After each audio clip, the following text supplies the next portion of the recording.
పాడల్ tennis నయా concept.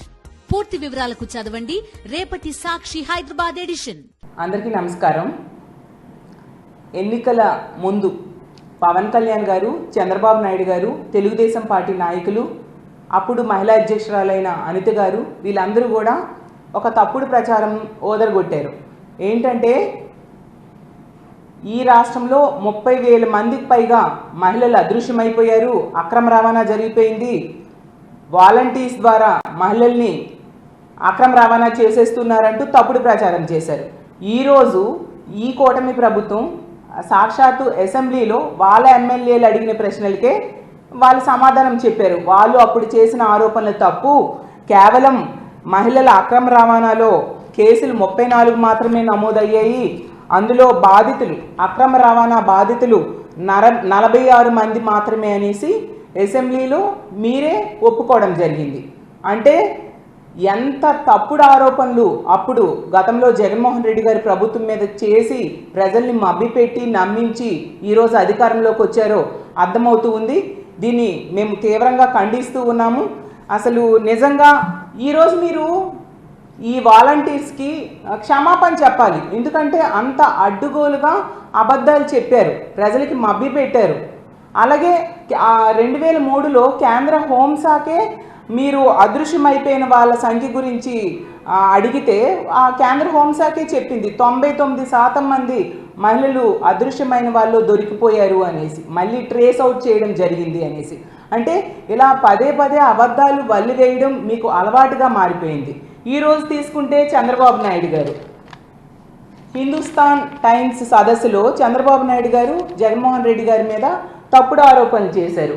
తన తల్లి మీద, చెల్లి మీద సోషల్ మీడియాలో అసభ్యంగా ప్రచారం చేయిస్తున్నారని. ఎందుకు చంద్రబాబు నాయుడు గారు ఇలా పదే పదే అబద్ధాలను వల్లివేస్తూ ప్రజలకి తప్పుదోవ పట్టిస్తూ ఉన్నారు? ఇది మీకు ఇలా అలవాటుగా మారిపోయింది. గతంలో వైఎస్ఆర్ కాంగ్రెస్ పార్టీ అధికారంలో ఉండేప్పుడే ఇలా విజయమ్మ గారి మీద, షర్మిల గారి మీద, అలాగే సునీత గారి మీద తప్పుడు అకౌంట్లు, ఫేక్ అకౌంట్లు సృష్టించి, అది కూడా YSR Congress party social media activist అయిన వర్రా రవీంద్రారెడ్డి అనే వ్యక్తి పేరు మీద తప్పుడు అకౌంట్లు టీడీపీ సానుభూతి పరుడైన ఉదయ్ అనే వ్యక్తి సృష్టించి, విశాఖపట్నంలో వ్యక్తి సృష్టించి తప్పుడు ప్రచారం చేశాడు అనేసి అప్పుడే తేలిపోయింది. పోలీసులు అతన్ని అరెస్ట్ చేయడం కూడా జరిగింది. మీ అనుకూల పత్రికల్లో ప్రచురించారు, అన్ని మీడియాలో కూడా వచ్చాయి. అంతగా నిజాలు బట్టబయలు అయినా కూడా, మీరే ఇలాంటి తప్పుడు పని చేసినా కూడా మళ్ళీ ఇప్పటికి కూడా అలాంటి తప్పుడు ఆరోపణలు చేస్తూ మళ్ళీ ప్రజలను మభ్య పెట్టడానికి ఎందుకు మీరు ప్రయత్నిస్తూ ఉన్నారు? గతంలో కూడా ఎన్టీ రామారావు గారి మీద అసభ్యకరమైన పోస్టులు మీరు పెట్టించారు. ఆ రోజు తీసుకుంటే మోడీ గారి భార్యనే మీరు విమర్శించారు. అలాగే పవన్ కళ్యాణ్ గారి తల్లిని 5 కోట్లు పైగా ఖర్చు పెట్టి ఐటీడీపీ వాళ్ళు ఆవిడ్ని తిట్టారు అని చెప్పి సాక్షాత్తు పవన్ కళ్యాణ్ గారే చెప్పడం జరిగింది. లోకేష్ గారు కూడా ట్వీట్ చేశారు ఆ రోజు. ఈ అన్ని తప్పులు మీరు చేసి మళ్ళీ తిరిగి మా జగన్మోహన్ రెడ్డి గారి మీద ఈ విధంగా తప్పుడు ఆరోపణలు చేయడం ఎంతవరకు సమంజసం? అలాగే మొన్న చూస్తే విజయమ్మ గారి కారు ప్రమాదం గురించి 2 సంవత్సరాల క్రితం జరిగిన ఇష్యూని పట్టుకొని ఇప్పుడేదో జరిగినట్టుగా మళ్ళీ జగన్మోహన్ రెడ్డి గారి మీద తప్పుడు ప్రచారం ప్రారంభించారు. కానీ విజయమ్మ గారే స్వయంగా వచ్చి దాన్ని ఖండించాల్సిన అవసరం పడింది. ఇంత ఘోరంగా మీరు తప్పుడు ప్రచారం చేస్తూ వెళ్తూ ఉంటే ఇది ఎంతవరకు సమంజసం? అలాగే తీసుకుంటే మీరు తప్పుడు ప్రచారం చేయడము, మీ అనుకూల మీడియా ద్వారా దాని ప్రచారం మరింత ఉధృతి చేయడం, పతాక శీర్షికల్లో రాయడం మీకు ఒక అలవాటుగా మారిపోయిన విషయం ప్రజలు గమనిస్తూ ఉన్నారు. ఎప్పటికైనా మీరు ఇలాంటి తప్పుడు ఆరోపణలు మానుకోవలసిందిగా చంద్రబాబు నాయుడు గారి నుంచి కోరుతూ ఉన్నాను. అసలు మీరు ఆ హిందుస్థాన్ టైమ్స్ సదస్సులో పార్టిసిపేట్ చేసిన టైంలోనే మనం చూసుకుంటే విజయనగరంలో మహిళల మీద అసలు రాష్ట్రంలో ఎన్నో అఘాయిత్యాలు జరుగుతూ ఉన్నాయి. ఈరోజు విజయనగరంలో ఒక టీచర్, అతని కుటుంబ సభ్యులందరూ కూడా టీడీపీ సానుభూతి పరులు, ఒక స్టూడెంట్ తాలూకా తల్లికి లైంగిక వేధింపులు చేయడం జరిగింది. అలాగే తీసుకుంటే నిన్న ఆర్టీసీ మహిళా కండక్టర్పై మీరు ఈ మధ్య బాగా మద్యం షాపులు ఎంకరేజ్ చేశారు. ప్రైవేట్ మద్యం షాపులు చూస్తే రోజుకో వీధుల్లో కూడా బెల్ట్ షాపులు దొరుకుతూ ఉండే పరిస్థితి. ఆ మద్యం తాగిన ఒక వ్యక్తి చాలా అసభ్యకరంగా మహిళా కండక్టర్తో బిహేవ్ చేయడం జరిగింది. ఇలా తీసుకుంటే విశాఖపట్నం డిస్ట్రిక్ట్ పెదగంటి అడిలో మొన్న మనం చూసాం, ఒక ప్రేమోన్మాది ఒక మహిళపై హత్యాయత్నం చేయడం జరిగింది. ఈరోజు కూడా ఆ వ్యక్తిని మీరు అరెస్ట్ చూపించలేదు. అంటే మీరు ఇలాంటి తప్పుడు ప్రచారాలు జగన్మోహన్ రెడ్డి గారి మీద, వైఎస్ఆర్ కాంగ్రెస్ పార్టీ అధినేత అయిన జగన్మోహన్ రెడ్డి గారి మీద ఇలాంటి తప్పుడు ప్రచారాలు, అంత సదస్సులో, హిందుస్థాన్ టైమ్స్ సదస్సులో ఇలాంటి తప్పుడు ప్రచారాలు చేయడం మీద పెట్టే దృష్టి, ఇలా మహిళల మీద ఇన్ని అఘాయిత్యాలు ఈ ఆంధ్రప్రదేశ్ రాష్ట్రంలో జరుగుతూ ఉన్నాయి కదా, ఆ మహిళల రక్షణ కోసం మీరు పెట్టుంటే ఎంతో బాగుంటుంది, మహిళలకి రక్షణ దొరుకుతుంది. అది మానేసి ఎంతసేపు తప్పుడు ప్రచారం మీద మీరు దృష్టి పెడుతూ ఉన్నారు. ఈరోజు తీసుకుంటే ఆంధ్రప్రదేశ్ రాష్ట్రంలో ప్రజలు జగన్మోహన్ రెడ్డి గారిని తలుచుకుంటూ ఉన్నారు. జగనన్న ఉంటే మా పరిస్థితి వేరేగా ఉండేది, ఈరోజు చాలా ఇబ్బందులు పడుతున్నాము అని చెప్పి అప్పుడే ప్రభుత్వం మీద వ్యతిరేకత ప్రారంభమైంది.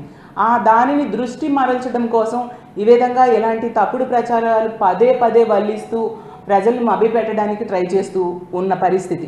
చంద్రబాబు నాయుడు గారికి ముందు నుంచి కూడా అలవాటు, ఒక అబద్ధాన్ని పదే పదే చెప్పి అది నిజమని నమ్మించేట్టుగా చేస్తూ ఉంటారు. అదే ప్రచారాన్ని ఇప్పుడు కూడా, అదే అలవాటుని ఇప్పుడు కూడా కొనసాగిస్తూ ఉన్నారు. అలాగే తీసుకుంటే ఈరోజు అసెంబ్లీలో తెలుగుదేశం పార్టీ ఎమ్మెల్యే అయిన, రాజమండ్రి ఎమ్మెల్యే అయిన ఆదిరెడ్డి శ్రీనివాస్ గారు మాట్లాడుతూ దిశ చట్టాన్ని దౌర్భాగ్యం అంటూ మాట్లాడారు. నిజంగా అది చాలా దురదృష్టకరం, ఇది చాలా అభ్యంతరకరం.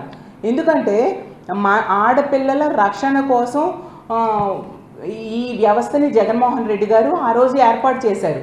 పక్క రాష్ట్రంలో ఒక మహిళ మీద అత్యాచారం హత్య జరిగితే అలాంటి సిచ్యువేషన్స్ మన ఆంధ్రప్రదేశ్ రాష్ట్రంలో జరగకూడదు అని చెప్పి జగన్మోహన్ రెడ్డి గారు ఈ దిశ వ్యవస్థను తీసుకొస్తే, దిశ యాప్ డౌన్లోడ్ చేసుకోమని చెప్పడానికి కూడా తప్పు పడుతూ మాట్లాడారంటే అసలు మహిళలంటే మీకు ఎంత గౌరవం ఉందో అర్థం చేసుకోవచ్చు.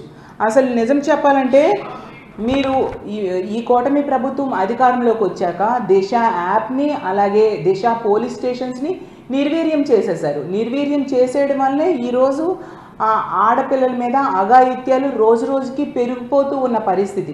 ఆడపిల్లలకి ఈ ఆంధ్రప్రదేశ్ రాష్ట్రంలో రక్షణ లేని పరిస్థితి. మీ ప్రభుత్వమైన హోమ్ మినిస్టర్ గారైనా రాజకీయాలు చేయడం మీద దృష్టి పెడుతూ ఉన్నారు తప్ప మహిళల రక్షణ మీద దృష్టి పెట్టని పరిస్థితి క్లియర్గా కనిపిస్తూ ఉంది. అసలు ఈ ప్రభుత్వం అధికారంలోకి వచ్చాక మహిళల రక్షణ కోసం ఏం చర్యలు తీసుకున్నారో ముందు అది చెప్పండి. అది మానేసి ఇలా మహిళల రక్షణ కోసం ఏర్పాటు చేసిన దిశ చట్టాన్ని, దిశ యాప్ని గురించి ఎలాంటి మాటలు మాట్లాడడం సమంజసం కాదు. అసలు దిశ యాప్లో SOS బటన్ కనుక నొక్కితే కేవలం కొన్ని నిమిషాల్లోనే పోలీసులు వచ్చి మహిళల్ని రక్షిస్తారు. దాని ద్వారా 31,600 మందికి పైగా మహిళలు రక్షించబడ్డారు. అది రికార్డెడ్గా ఉంది. అలాగే 1,56,00,000 మంది మహిళలు దాన్ని డౌన్లోడ్ చేసుకున్నారు. ఇంతగా ఆ వ్యవస్థ ప్రజలకి ఉపయోగపడింది కాబట్టే అంతమంది దాన్ని డౌన్లోడ్ చేసుకోవడం జరిగింది. అలాంటి మంచి వ్యవస్థని మహిళల రక్షణ కోసం ఏర్పాటు చేయబడిన దిశ యాప్కి అవినీతి మరకలు అంటించడానికి ఆదిరెడ్డి వాసు గారు ప్రయత్నించడం చాలా దారుణం. మేము తీవ్రంగా దీన్ని ఖండిస్తూ ఉన్నాము. మీకు ఒకటే చెప్తున్నాను, మహిళల రక్షణ మీద బాధ్యతగా వ్యవహరించండి, మహిళల రక్షణ కోసం చర్యలు తీసుకోండి. అది మానేసి మహిళల రక్షణను గాలికి వదిలేసి మీరు మహిళల రక్షణని గాలికి వదిలేయడం వలన ఎంత ఘోరంగా ఇన్ని అఘాయిత్యాలు, ఇన్ని అత్యాచారాలు మహిళల మీద జరుగుతున్నాయి, హత్యలు జరుగుతూ ఉన్నాయి. అయినా కూడా ఆ కుటుంబాలకి భరోసా ఇవ్వట్లేదు. దానివల్ల ఈ దుర్మార్గులు మరింతగా పెట్టరేగిపోతూ ఉన్నారు. అలాగే మీరు గంజాయి కానీ మద్యాన్ని కానీ కంట్రోల్ చేయట్లేదు. దానివల్ల మరింతగా ఇలాంటి సంఘటనలు పెరిగిపోతూ అఘాయిత్యాలు లాంటివి పునరావృతం అవుతూ ఉన్న పరిస్థితి. కాబట్టి మీరు ఇలాంటి మంచి వ్యవస్థలు నిర్వీర్యం చేయడం బదులు మహిళల రక్షణ మీద దృష్టి పెట్టాల్సిందిగా మిమ్మల్ని కోరుతున్నాను.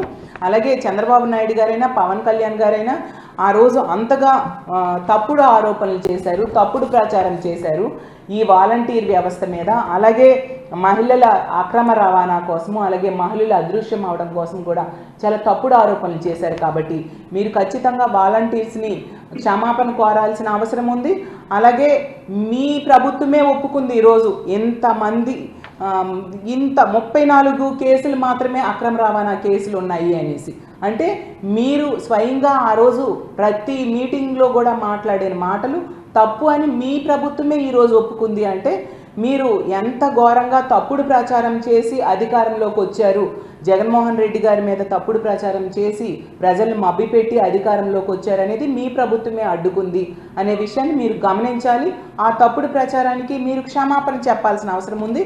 అలాగే తీసుకుంటే జగన్మోహన్ రెడ్డి గారు ముఖ్యమంత్రిగా ఉండేప్పుడు మహిళల రక్షణ కోసం ఎన్నో చర్యలు తీసుకున్నారు. ఎంతగానో మహిళల రక్షణ కోసం పెద్దపీట వేయడం జరిగింది.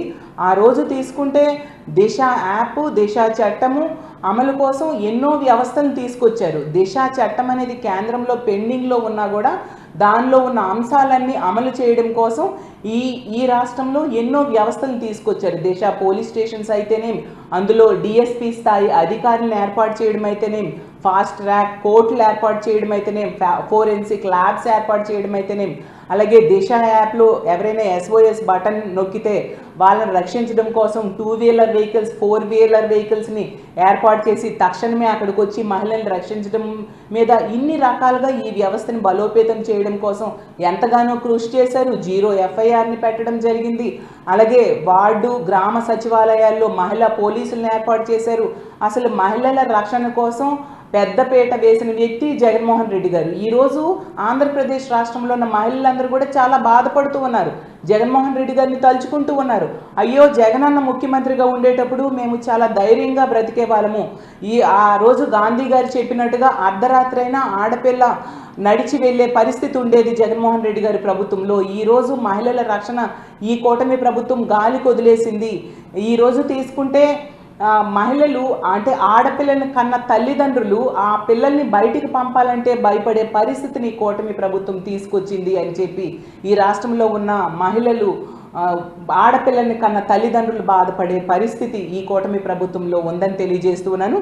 కాబట్టి ఎప్పటికైనా ఇలాంటి తప్పుడు ప్రచారాలని ఆపి ప్రజల ముఖ్యంగా మహిళల రక్షణ కోసం దృష్టి పెట్టాల్సిందిగా చంద్రబాబు నాయుడు గారిని, పవన్ కళ్యాణ్ గారిని, అలాగే కూటమి ప్రభుత్వంలో ఉన్న ఎమ్మెల్యేలని, మంత్రుల్ని కోరుకుంటూ ముఖ్యంగా వాలంటీర్స్కి క్షమాపణ చెప్పాల్సిందిగా కోరుకుంటూ సెలవు తీసుకుంటున్నాను.